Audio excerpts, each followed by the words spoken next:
Hello friends, welcome to ஆரோக்கிய சமையல்.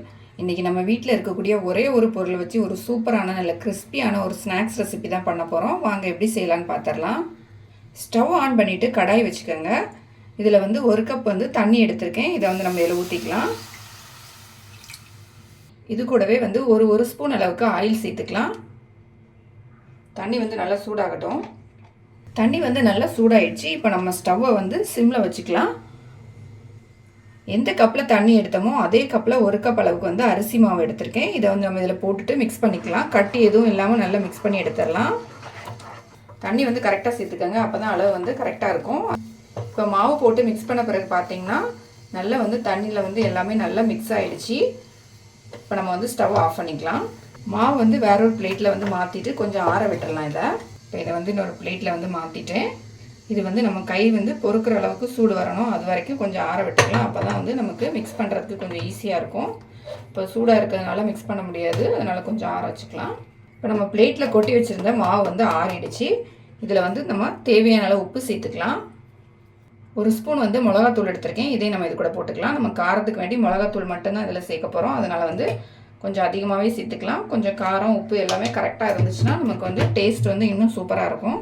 ஒரு 3 கொத்து கருவேப்பிலை வந்து நல்ல பொடியாக கட் பண்ணி வச்சுருக்கேன். அதையும் நம்ம இது கூட போட்டுக்கலாம். இது எல்லாத்தையுமே இப்போ வந்து கை வச்சு நல்லா மிக்ஸ் பண்ணிக்கோங்க. எல்லாத்தையுமே வந்து நல்லா மிக்ஸ் பண்ணிட்டேன். நம்ம போட்ட மிளகாத்தூள் எல்லாமே வந்து நல்லா ஒன்றா மிக்ஸ் ஆகணும் மாவு கூட. இப்போ நல்லா மிக்ஸ் பண்ணியாச்சு. இதில் வந்து கொஞ்சமாக நம்ம வந்து ஆயில் தடவி வச்சிடலாம். ஒரு ஸ்பூன் அளவுக்கு ஆயில் எடுத்திருக்கேன். இதை வந்து நம்ம இதில் தடவி வச்சுக்கலாம். கொஞ்சம் கையில் வந்து ஒட்டாமல் இருக்கும் மாவு, அதுக்கு வேண்டி ஆயில் தடவிருக்கேன். நல்லா ஆயில் தடவி நல்லா மிக்ஸ் பண்ணியாச்சு. இப்போ இதில் வந்து கொஞ்சமாக நம்ம மாவு எடுத்துக்கலாம். அதிகமாக வேண்டாம். இந்த மாதிரி சின்ன சைஸில் எடுத்தால் போதும். எடுத்துகிட்டு இந்த மாதிரி சின்னதாக பால் மாதிரி உருட்டிக்கலாம். இதை நம்ம கையில் வச்சுட்டு இந்த மாதிரி சின்னதாக இப்படி ப்ரெஸ் பண்ணி விட்டுடலாம்.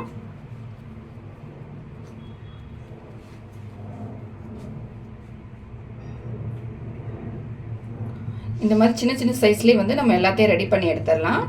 எல்லாத்தையுமே வந்து நான் வந்து இப்போ சின்ன சின்னதாக இந்த மாதிரி தட்டி எடுத்துக்கிட்டேன். நம்ம இதை வந்து இப்போ ஆயிலில் போட்டு ஃப்ரை பண்ணி எடுத்துடலாம். ரொம்ப தடியாக இருக்க வேண்டாம், ஓரளவுக்கு மெல்லிசாக இருக்க மாதிரி நம்ம தட்டி எடுத்துக்கலாம். ஸ்டவ் ஆன் பண்ணிவிட்டு கடாயில் வந்து எண்ணெய் ஊற்றி வச்சிடலாம். எண்ணெய் வந்து நல்லா சூடாயிடுச்சு. இப்போ நம்ம ரெடி பண்ணி வச்சுருந்ததை ஒன்றுனா வந்து மெதுவாக ஆயிலில் போட்டுக்கலாம்.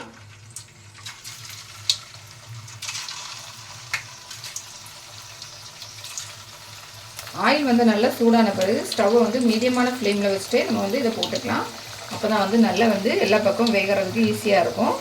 இது நம்ம வந்து ஃபுல்லாகவே அரிசி மாவில் பண்ணதுனால ரொம்ப கிறிஸ்பியாக இருக்கும். டேஸ்ட்டும் வந்து ரொம்ப நல்லாயிருக்கும்.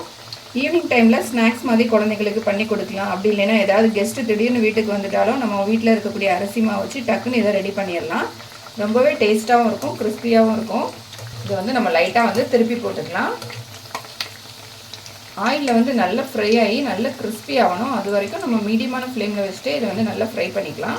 எல்லாமே ஆயிலில் வந்து நல்லா ஃப்ரை ஆகிடுச்சு. நம்ம எடுத்துடலாம். இப்போ பார்த்திங்கனாலே தெரியும் உங்களுக்கு எவ்வளோ கிறிஸ்பியாக இருக்குன்னு. இப்போ எல்லாத்தையுமே ஆயிலேருந்து எடுத்துகிட்டேன். மீதி இருக்கிறதையும் இதே மாதிரி நம்ம ஆயிலில் போட்டு நல்லா கிறிஸ்பியாக ஃப்ரை பண்ணி எடுத்துடலாம். ஸ்நாக்ஸ் வந்து நல்லா கிறிஸ்பியாக இருக்கும்னா நம்ம அதுக்கு வந்து அரிசி மாவு சேர்த்து பண்ணுவோம். அதே அரிசி மாவு மட்டும் வச்சு எப்படி ஒரு கிறிஸ்பியான ஸ்நாக்ஸ் பண்ணலாம் அப்படிங்கிறத பார்த்தோம். கண்டிப்பாக ட்ரை பண்ணி பாருங்கள், ரொம்ப டேஸ்ட்டாக இருக்கும்.